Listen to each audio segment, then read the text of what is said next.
Once again welcome back to my YouTube channel easy civil with Salman. दोस्तों, आज फिर से मैं आप लोगों के लिए क्राफ्ट का जो रेनफोर्समेंट होता है टोटल A to Z हम लोग इसकी डिटेलिंग करेंगे इस वीडियो में। ये हमारा 450 KL का टैंक है, ठीक है, जिसकी स्टेजिंग हमारी 18 मीटर है, मतलब 450 KL का टैंक है, 18 मीटर इसकी स्टेजिंग है। बहुत हैवी राफ्ट होने वाला है ये। इसके साथ साथ कॉलम में जो स्टील दिया गया है वो भी बहुत हैवी दिया गया है। डिटेल करेंगे इसके बारे में सारा A to Z, यहाँ स्टार्टिंग से लेके PCC से लेके एग्जीक्यूशन से लेके सारा कुछ इस वीडियो में डिस्कस करेंगे। आपको एक एक सरिया मैं आपको इसमें बताऊंगा कैसे बंधेगी, कैसे आपको उसको डिफ़ाइन करना है ड्राइंग में, ठीक है। तो चलिए वीडियो को स्टार्ट करते हैं। इसके लिए पहले मैं ये कहना चाहूँगा कि अभी तक आपने मेरे वीडियो को लाइक नहीं किया तो उसको लाइक कर दीजिए और साथ ही साथ मेरे चैनल को सब्सक्राइब ज़रूर कर लीजिए। तो चलते हैं, देखते हैं, डिटेलिंग करते हैं इसकी राफ्ट की हम लोग। तो सबसे पहले हम लोग इसमें क्या करेंगे कि हमारा जो राफ्ट के लिए हम लोग PCC करते हैं। PCC हमारा एज़ पर ड्राइंग होता है, वो कितनी है 150 mm थिकनेस इसकी है हमारी PCC की, है ना। जो इंटरनल डाया है हमारा PCC का वो हमारा है 1.4 मीटर। इसीलिए मैं आपको बता दूं कि आपको देखना होगा कि इसके जो बीच में है वो कुछ हॉलो सेक्शन दिख रहा है आपको, है ना, वहाँ पे PCC नहीं हुआ है। तो उसका सेम मेन पर्पज़ होता है कि हमारा जो अंदर सेंटर से वो जो आपको एक सरिया दिख रही होगी ये हमारा सेंटर है राफ्ट का, है ना। तो उस सेंटर से हम लोग 1400 पे एक सर्कल बनाएंगे। कैसा सर्कल बनाएंगे, क्योंकि राफ्ट हमारी 1.5 मीटर पे है और 100 mm हम लोग उसका ऑफसेट छोड़ेंगे शटरिंग लगाने के लिए, है ना, प्रॉपर कवरिंग के लिए, ताकि हमारी जो अंदर की बार है उस पर हमारे प्रॉपर कवर मिल सके। तो उसके लिए अंदर का डाया हमने 1400 लिया, बाहर का डाया हमने 7650 लिया। 7550 हमारी इसकी राफ्ट की रेडियस है, वहाँ से लेके राफ्ट की रेडियस है, और 7650 मतलब 100 mm हम लोग बाहर से ज़्यादा PCC कराते हैं ना। तो ये आपको कराना है ऐसे, वरना फिर बाद में आपको कवर नहीं मिल पाएगा। उसके बाद हम लोग PCC कराने के बाद हम लोग इसकी मार्किंग करते हैं। मार्किंग कैसे करते हैं कि हम लोग सेंटर से, हमारा जो बीम का सेंटर दिया गया है वो 4 मीटर दिया गया है ड्राइंग में ना, तो सेंटर में उसमें हम लोग एक फीता डालेंगे, 4 मीटर पे एक राउंड सर्कल बनाएंगे, वो हमारा सेंटर हो जाएगा। फिर सेंटर पे हम लोग क्या करेंगे, कॉलम्स की मार्किंग कर लेंगे। कॉलम्स की मार्किंग हम लोग कैसे करेंगे कि एक पॉइंट, कोई भी पॉइंट ले लेंगे, वहाँ से हम लोग क्या करेंगे कि 3061 मतलब 3061 mm पे हम लोग सेंटर इसमें दिया गया है, सेंटर टू सेंटर डिस्टेंस दी गई है, तो उसको हम लोग सेंटर टू सेंटर आर्क मारते हुए चले जाएंगे। 8 कॉलम हमारे आएंगे। हमारी सेंटर से हमारी कॉलम की उसकी बीम की मार्किंग हो गई, उसके बाद हमारा कॉलम्स की मार्किंग हो गई। फिर हमारा 600 mm की ये बीम है, जो हमारी बीम दी गई है ये हमारी 600 mm की है। ऊपर से मैं आपको दिखा रहा हूँ, ठीक है। तो ये हमारा बीम कितने का है, ये 600 mm की इसकी विड्थ है। तो हम लोग क्या करेंगे, वहाँ से हम लोग 4 मीटर पे इसका बीम का सेंटर है, तो बीम के सेंटर से 300 उधर 300 इधर, मतलब 600 पे हम लोग एक और सर्कल बना देंगे, वो हमारी बीम की मार्किंग हो जाएगी, है ना। ये चीज़ आपको ध्यान में रखनी है। फिर उसके बाद बीम की मार्किंग होने के बाद हम लोग यहाँ पे इसकी जो हमारा रेडियल बार है इसकी हम लोग मार्किंग करेंगे। ये हमारा बॉटम का रेडियल बार दिया गया है। ये बार जो हमारा सीधा नीचे पड़ा हुआ है ये हमारा, इसको हम लोग रेडियल बार बोलते हैं, ठीक है। रेडियल बार की मार्किंग जो दी गई है वो हमारी दी गई है आउटर फेस पे, बीम के आउटर फेस में, मतलब सेंटर से बीम का आउटर फेस ये हुआ जाके, है ना। अभी आपको दिखा रहा हूँ, ये हमारी बीम है, ठीक है। ये एक हमारी बीम है, ठीक। तो बीम का आउटर फेस जो है, सेंटर से हम लोग बाहर की तरफ आएंगे तो आउटर फेस ये दिया गया है। यहाँ पे हम लोग 100 mm पे मार्किंग करेंगे, तो हमारी टोटल नंबर्स ऑफ रेडियल बार जो आएंगी वो हमारी आएंगी 272, जिसमें से 136 मतलब 136 जो सरिया होंगी वो फुल पड़ेंगी, यहाँ से लेके बाहर तक जाएंगी, और उसके बाद दूसरी सरिया हमारी यहाँ कॉलम के बाहर तक कुछ ऐसे आएगी। आपको ये सरिया दिख रही होगी ऐसे अल्टरनेट, है ना। एक फुल लेंथ पड़ेगी, फिर उसके बाद एक कटिंग पड़ेगी, फिर फुल लेंथ, फिर कटिंग, ऐसे आपकी ये सारी सरिया बिछ जाएंगी। टोटल सरिया आपकी 272 आएंगी, ठीक है। उसके बाद हम लोग क्या करेंगे, इसका हम लोग बाइंडर बांधेंगे। बाइंडर हम लोग बीम से सटा के एक बाइंडर बांधेंगे, और वहाँ से हम लोग जो बाइंडर की हमारी स्पेसिंग दी गई है वो हमारी दी गई है 135 mm मतलब 135 mm पे हमारी ये बाइंडर बंधी हैं। ऐसे ऐसे बाइंडर हम किसको बोलते हैं, हुप्स। हुप्स भी आप कह सकते हैं, इन्हें बाइंडर भी आप कह सकते हैं, और इन्हें आप सरकमफ्रेंशियल बार भी बोलते हैं। 3 नामों से इन्हें जाना जाता है, हुप्स, बाइंडर और सरकमफ्रेंशियल बार। ये है ना, ये जो अलोंग द ये हमारी रेडियस बंधी हुई है, अलोंग द सरकमफ्रेंस बंधी हुई है, ये हमारी हुप्स हैं। ड्राइंग में इन्हें हुप्स करके डिनोट किया जाता है। उसके बाद आपने इसका बॉटम बांध दिया, आपका ये जाल बन गई। उसके बाद आप बीम की सरिया बांधेंगे।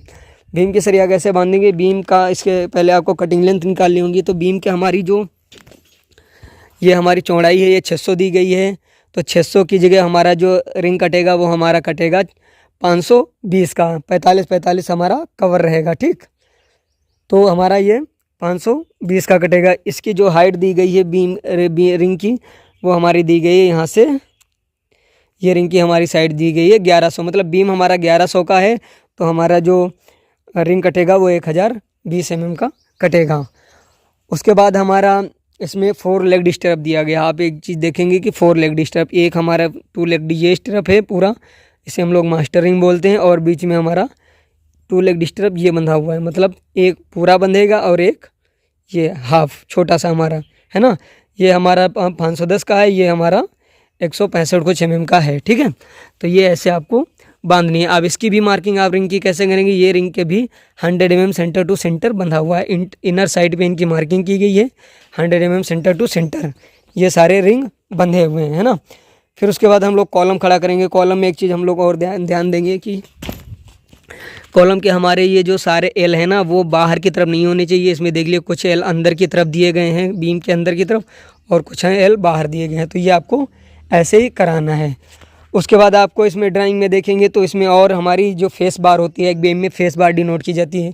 तो फेस बार हमारी कौन सी होती है, फेस बार हमारी ये होती है, ये हमारी फेस बार गई है 1 2 3, मतलब बीम के फेस पे ये बंध के जाएंगे ऐसे, आपको दिख रही होगी 1 2 और 3, ये फेस बार हमारी पूरी बीम में बंधी हुई है दोनों फेस पे, है ना। फिर उसके बाद हमारा अगला स्टेप जो आता है वो हमारा आता है कि हमारा राफ्ट की कास्टिंग स्लोप में होती है, टेपर में हमेशा। यहाँ से ये ऐसे टेपर में कास्टिंग होगी बोथ साइड, है ना। तो ये टेपर हमें कितना देना है, तो ये आपका ड्राइंग में दिया गया होगा। ये हमारा दिया गया है वहाँ ग्राउंड लेवल से यहाँ तक 900 mm। 900 mm में हम लोग क्या करेंगे, ये हमारा रिंग जो बंधा हुआ है ये हमारा ये टॉप का हमारा रेडियल बार है। टॉप का रेडियल बार हमारा कितने पे बंधा, वो 800 पे, बॉटम से 800 पे 50 mm का बॉटम में कवर लगाएंगे तो 850 हो जाएगा, प्लस 50 mm ऊपर इसकी कास्टिंग करेंगे तो 900 mm, मतलब कास्टिंग हमारी 900 mm आएगी। ठीक, उसके बाद 200 mm हमारी ऊपर कास्टिंग हो जाएगी। इसके ऊपर ये हमारी 600 बाई 1100 की बीम कास्टिंग होने के बाद पूरी एग्जैक्ट आएगी। एक चीज़ और आपको ध्यान रखनी है कि आपको कॉलम के अंदर यहाँ पे रिंग जरूर बांधना है।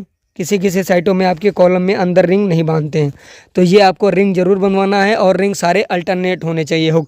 हुक्स देखिए यहाँ पे इस वाली सरिया पे यहाँ पे हुक्स है, फिर अगली में यहाँ पे, फिर अगली में यहाँ पे, ऐसे करके आपको अल्टरनेट हुक्स बांधने हैं और टोटल मास्टर रिंग आपको कंप्लीट कराने हैं, ताकि आपकी ये जो कॉलम के बीच की डिस्टेंस है ना ये मेंटेन रहे। अदरवाइज अगर आप यहाँ पे मास्टर रिंग नहीं बांधेंगे तो ये ऊपर में जाके सरिया आपस में चिपक जाएंगे और उससे आपको बाद में डाई लगानी पड़ेगी, जिससे आपका जो लोड है वो प्रॉपर डिस्ट्रीब्यूट नहीं होगा। ठीक है, ऊपर से हमारा टॉप का रेडियल बार गया है। ये रेडियल बार हमारे टॉप के हैं सारे, ये भी हमारे 200 पे सेंटर टू सेंटर दिए गए हैं। ये 200 mm सेंटर टू सेंटर, अभी यहाँ पे और बंधने बाकी हैं, काम चल रहा है अभी। ठीक है, तो ये हमारे ये जो होप्स गए हैं ऊपर टॉप के, ये भी 200 mm पे ही पड़ेंगे। उसके बाद ये हमारी बाइंडर, ये टॉप का ऊपर का होप्स है, टॉप का होप्स ये हमारा 200 mm पे है। 200 mm सेंटर टू सेंटर यहाँ पे होप्स बंधा हुआ है। इतनी चीज़ आपको ध्यान में रखनी है। उसके बाद हम लोग क्या करेंगे, टॉप का एक्स्ट्रा बनवाते टाइम बहुत लोग क्या करते हैं कि टॉप का एक्स्ट्रा जो हमारा ये बंधा हुआ है ये क्या करते हैं, इसी में चिपका देते हैं, टॉप के सरिया में ही चिपका देते हैं टॉप, है ना। ये ऐसे नहीं करना है। आपको लगभग 2 इंच, मिनिमम 2 इंच टॉप से छोड़ के ही होप्स बनवानी है। इसके लिए आपको कैसे रोकेंगे, बोलते हैं कि सर इसको रोकेंगे कैसे। रोकने के लिए आप लोग क्या करेंगे, जितना ये रिंग का साइज है 550 का, 520 का अगर जो है तो 520 की आप 2 सरिया कटवा लीजिए। एक यहाँ पे बांध दीजिए सरिया और एक बीच में कहीं पे सरिया बांध दीजिए, है ना। फिर उसी के ऊपर सरिया जैसे आपने ये ऐसे बांध दी है तो इसके ऊपर ही ऐसे आप इसकी एक्स्ट्रा रेस्ट करवाएंगे। यहाँ पे मिस्त्री ने क्या किया है कि ये देखिए, ये जो एक्स्ट्रा है ना इसको इन्होंने इसमें ही बांध दिया है, ये गलत किया है। तो इसको अभी ये लोग खोलेंगे और लगभग इतनी हाइट पे यहाँ पे एक वो डालेंगे, यहाँ पे एक हुक डालेंगे और उसके ऊपर इसको रेस्ट कराएंगे। तो ये चीज़ आपको ध्यान में रखनी है। ठीक है, पीसीसी आपकी क्लीन होनी चाहिए, आपके सेंटर मार्किंग प्रॉपर होनी चाहिए। ये सारी चीज़ें कंप्लीट करा के आप लोग राफ्ट की कास्टिंग करा सकते हैं एज़ पर ड्राइंग, है ना। उसके बाद क्या करना है आपको, जब ये जाल बन जाएगा तो फिर उसमें आपको चेयर भी प्रोवाइड करानी है, क्योंकि प्रॉपर आपको चेयर प्रोवाइड नहीं होंगी तो आपका ये जो जाल है ना ये बेंड हो जाएगा, दबेगा, कास्टिंग के टाइम आपका नीचे दबेगा। तो इसके लिए आपको चेयर भी प्रोवाइड करानी है। इसमें कॉलम में देख सकते हैं आप 20 mm की 11 सरिया यूज की गई हैं, प्रॉपर 20 की 11 सरिया यूज की गई हैं और प्रॉपर स्पेसिंग है। ठीक है, आपको लेवल ट्रांसफ़र करने के लिए लेवल पाइप जेक की ज़रूरत पड़ेगी। आपकी वहाँ से सारे लेवल ट्रांसफ़र कर लेंगे कि कहीं कहीं पे क्या होता है कि कोई एरिया पीसीसी का डाउन होता है ना, तो उसको लेवल में लाने के लिए आपको उसमें कवर की जो हाइट होगी वो बढ़ानी पड़ेगी। ठीक, तो ये चीज़ आपको इतनी ध्यान में रखनी है, उसके बाद ही आपको कास्टिंग करानी है। सारी चीज़ें उम्मीद करता हूँ आपको समझ में आई होंगी। तो प्लीज़ चैनल को सब्सक्राइब शेयर ज़रूर कर दीजिए और साथ ही साथ बेल आइकन को प्रेस जरूर कर दीजिएगा, बिकॉज मैं आप लोगों के लिए बहुत सारी वैकेंसीज लाता हूँ, बहुत सारा नॉलेज लाता हूँ। तो प्लीज़ यार आप लोग भी चैनल को ज़्यादा से ज़्यादा शेयर सब्सक्राइब करें। ठीक है, सेंटर की मार्किंग देख लीजिए, कितनी प्यारी सेंटर की मार्किंग करी गई है। आपको यहाँ पे जो ये फोरमैन है ये इतना स्किल्ड है कि आपको यहाँ पे 10 mm की भी एरर की गुंजाइश नहीं मिलेगी आपको, कि इस तरीके से इसने पूरा सरिया बांध रखा है। मिलते हैं अगले वीडियो में, तब तक के लिए thank you so much for watching.